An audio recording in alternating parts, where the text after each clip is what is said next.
خرم دستگیر صاحب، اب تو ایک واضح چیزیں سامنے آنا شروع ہو گئی ہیں۔ مسلم لیگ نون کے بیانیے میں اختلافات کی تضادات کی جو بات کی جاتی تھی، اب تو واضح کھل کر سب کچھ سامنے آ رہا ہے۔ ایک طرف زبیر صاحب یہ بات کرتے ہیں کہ ہماری صلح ہو گئی ہے، شاہد خاقان عباسی صاحب کہتے ہیں کہ ہماری لڑائی تھی کب، شہباز شریف صاحب کہتے ہیں کہ قومی مفادات کے لیے بات کرنے کے لیے، ایک پیج پر آنے کے لیے اگر مجھے جو ہے وہ نواز شریف صاحب کے لندن جا کے پاؤں بھی پکڑنے پڑیں تو میں تیار ہوں۔ مریم نواز صاحبہ کہتی ہیں مزاحمت ہوگی تو مفاہمت ہوگی۔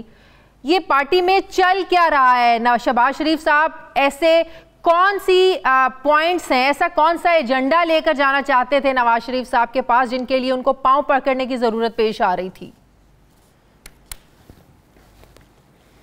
بہت شکریہ، آپ نے مجھے مدعو کیا۔ سب سے جو واضح چیز ہے وہ یہ ہے کہ جو ہائیبرڈ نظام کا ٹائٹینک ہے یہ ڈوب رہا ہے، کیونکہ اس میں عمران خان کی نالائکی اور مافیا سرپرستی اور غریب دشمنی کے بڑے بڑے شگاف پڑے ہوئے ہیں۔ تو یہ ٹائٹینک تو نہیں بچ سکتا، اس نے ڈوبنا ہی ڈوبنا ہے۔ اب سوال یہ ہے کہ جب یہ ہائیبرڈ نظام کا ٹائٹینک ڈوب رہا ہے تو اس کی جگہ کیا شپ آف سٹیٹ جو ہے، جو ریاست کا سفینہ ہے، وہ آگے کیسے بڑھے گا؟ تو اس میں مسلم لیگ نون میں اس پوائنٹ پہ کوئی اختلاف نہیں ہے، اور جس کا ذکر شہباز شریف صاحب نے بھی کیا ہے کہ ہمیں ایک ایسا انتخابات تک پہنچنا ہے جو صاف ہوں، شفاف ہوں اور ماورائے آئین مداخلت سے پاک ہوں۔ اس تک ہم پہنچنا چاہتے ہیں۔ اس کے طریقے کے اوپر اختلاف ہو سکتا ہے کہ کیا جو ہے، آخر کوئی تو اختلافات ہے نا شہباز شریف صاحب کی سوچ میں، پالیسی میں، اور نواز شریف صاحب کی سوچ میں اور پالیسی میں۔ اگر دونوں بھائی اگر قائد اور صدر ایک پیج پر ہوں تو پاؤں پکڑنے کی ضرورت نہ ہے، انہیں منانے کی ضرورت پیش نہ آئے نا پھر شہباز شریف کو۔ نہیں دیکھیے، اختلافات جو ہیں وہ حکمت عملی کے اوپر ہوتے ہیں، اختلافات منزل کے اوپر نہیں ہے، حکمت عملی کے اوپر ہے کہ ہم نے کس راستے سے اس منزل تک پہنچنا ہے۔ شہباز صاحب ہمارے صدر ہیں، منتخب صدر ہیں، وہ یہ سمجھتے ہیں کہ یہ مذاکرات کے ذریعے یہ سارا معاملہ حل ہو سکتا ہے۔ انہوں نے پہلے بھی لیکن مریم بی بھی تو ایک دفعہ پھر کہہ رہی ہے نا مزاحمت ہوگی تو مفاہمت ہوگی، وہ تو ایک بار پھر سے مزاحمت کی بات کر رہی ہیں۔ دیکھیے وہ اس لیے کہہ رہی ہیں کہ مفاہمت کا نتیجہ یہ ہے کہ شہباز شریف کو 2 دفعہ جیل میں ڈالا گیا 10 مہینے کے لیے اس حکومت میں، ان کی اہلیہ کو، ان کی بیٹیوں کے گھروں پر ریڈز ہوئے ہیں، خود ان کے گھروں پر ریڈ ہوئے ہیں، ان کے بیٹے حمزہ 20 مہینے جیل میں رہے ہیں۔ تو اگر یہ مفاہمت کی قیمت انہوں نے سب سے زیادہ اگر کسی نے ادا کی ہے تو شہباز شریف نے ادا کی ہے، لیکن وہ ابھی بھی سمجھتے ہیں کہ ہمیں بجائے یہ کہ ہم پاکستان کے جو رستے ہوئے زخم ہیں ہماری معاشرت کے اور سیاست کے، ان کو مفاہمت کے مرہم کے ذریعے حل کرنا چاہیں۔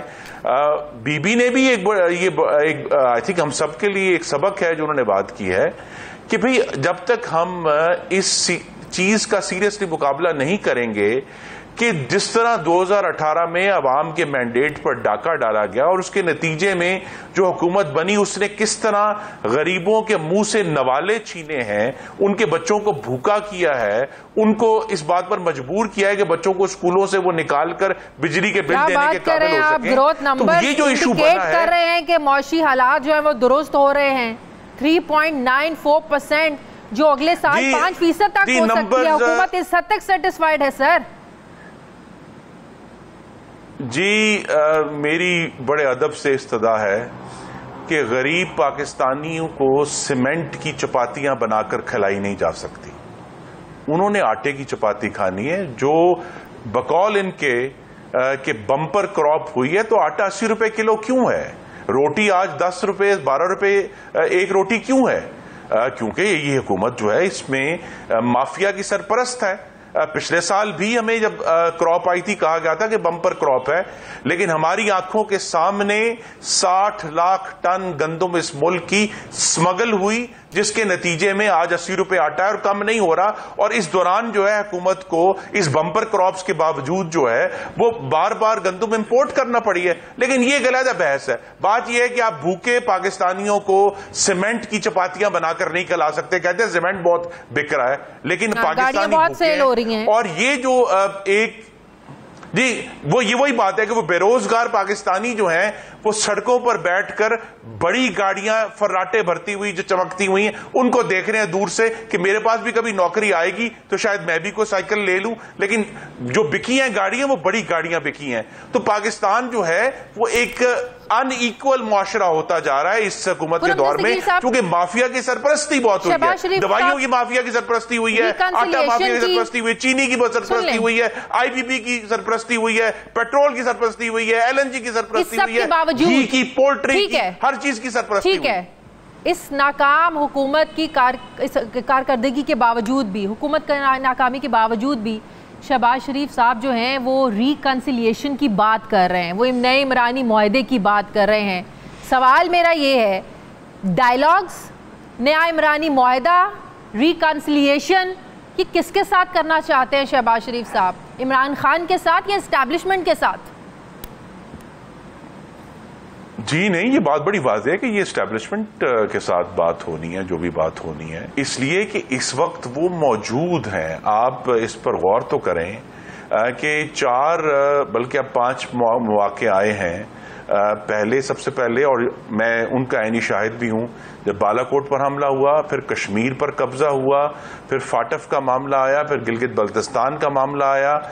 ان چاروں مواقع پر عمران خان اپنی ذمہ داری چھوڑ کر, اپنی کرسی خالی چھوڑ کر, انہوں نے عسکری قیادت سے کہا کہ آپ بات کریں اپوزیشن سے, اور آپ لوگ بات کے لیے تیار ہوئے, اخلاقی وسعت نہیں, اور آپ لوگ بات کے لیے جی اس لیے کہ جب بالا کوٹ, اس لیے کہ دیکھیے جب ہم تو پارلیمان میں جا کر بیٹھ کے, میں بالا کوٹ حملے کی بات کروں گا, میں اس میٹنگ میں موجود تھا, ہم جا کے پارلیمان کے کمیٹی روم 2 نمبر کے جو کمیٹی روم نمبر 2 میں جا کر بیٹھ گئے, تب سب لیڈر موجود تھے, شہباز شریف صاحب, آصف زرداری, مولانا فضل الرحمان, سب لوگ وہاں موجود تھے.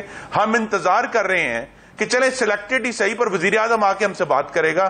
وہ وہاں نہیں آئے, وہ وہاں سے چلے گئے, غیر حاضر ہو گئے, اور انہوں نے ہماری عسکری قیادت سے کہا کہ آپ بات کریں اپوزیشن سے. تھینک یو ویری مچ, بہت شکریہ. ناظرین, رنگ روڈ راولپنڈی اسکینڈل کے بعد حکومت کے ایک اور ادارے federal government employees housing authority میں بھی 15 ارب روپے کے اسکینڈل کا انکشاف ہوا ہے. نیب لاہور کو مطلوب federal government employees housing authority کے نائب تحصیلدار ذاکر حسین سمیت 6 افسران اس اسکینڈل میں ملوث ہیں. ملزمان اسلام آباد کے 2 نئے سیکٹر F12 اور G سیکٹر کے اراضی میں مالکان سے اپنے رشتہ داروں اور دوستوں کے نام پر پاور آف اٹرنی حاصل کی, اور پھر ان کو اربوں روپے کی ادائیگیوں کا ایک سلسلہ شروع کروایا. نائٹ ایڈیشن کو موصول ہونے والی دستاویزات کے مطابق federal government employees housing authority نے ہائی کورٹ کے فیصلے کی روشنی میں اراضی مالکان کو 72,33,500 روپے فی کنال ادائیگی کی منظوری دی. تاہم سرکاری افسران اور ان کے انویسٹر دوستوں نے اراضی مالکان پر دباؤ ڈالا اور پھر مالکان کو 30 سے 40 لاکھ روپے فی کنال ادائیگی کر کے اپنے رشتہ داروں اور دوستوں کے نام پر پاور آف اٹرنی حاصل کیے. پاور آف اٹرنی کے ذریعے F12 اور G12 کے حقیقی مالکان سے 25 ارب روپے سے زائد رقم لینے کا پلان تیار کیا گیا تھا. متاثرین کی شکایت پر پھر وفاقی وزیر ہاؤسنگ طارق بشیر چیمہ نے نوٹس لیا, D G Federal Housing Authority کو اربوں روپے کی ادائیگی سے روک دیا. وفاقی وزیر ہاؤسنگ طارق بشیر چیمہ اور سیکرٹری ہاؤسنگ عمران زیب نے حکم جاری کیا اور پاور آف اٹرنی کی بجائے تمام اراضی مالکان کو براہ راست اس کی ادائیگیاں کی جائیں اور ذمہ داران افسران کے خلاف انکوائری کی جائے. وزیر ہاؤسنگ کے نوٹس کے بعد دونوں سیکٹرز میں دفعہ 144 بھی عائد کر دی گئی ہے. اس سارے معاملے پر میں بات کروں گی اسلام آباد کے بیورو چیف سہیل اقبال بھٹی سے. سہیل, سکینڈل کے اوپر سکینڈل آ رہے ہیں اس حکومت کے دور میں, چینی کا سکینڈل, آٹے کا, گندم کا, رنگ روڈ سکینڈل, اور اب یہ سکینڈل. کون کون سے افسران اس میں ملوث ہیں اور پرائم منسٹر کے علم میں یہ کیس لایا گیا ہے یا کل کیبنٹ سیشن میں اس پر بات ہوگی؟ شادی, یہ بڑا المیہ ہے کہ مختلف شعبوں میں, بالخصوص اگر وفاقی دارالحکومت کی ہم بات کریں جہاں پر ریل اسٹیٹ کے اندر مختلف لوگ ایکٹیو رہتے ہیں, جو کہ ایک بڑا لوکریٹو ایک یہ شعبہ کنسیڈر کیا جاتا ہے, لیکن حیران کن طور کے اوپر federal government employees housing authority جس نے ماضی میں سی ڈی اے کی جانب سے وہ 2 سیکٹر جس میں F12 اور G12 شامل ہے, اسے ایکوائر کیا گیا اور اس کے بعد اس کو FGH نے اپنی تحویل میں لیا, ہائی کورٹ میں معاملہ رہا, ریٹ طے کر لیا گیا. لیکن اب اصل معاملہ آیا تھا ان لوگوں کو جو کئی نسل در نسل اس زمین کے مالک تھے.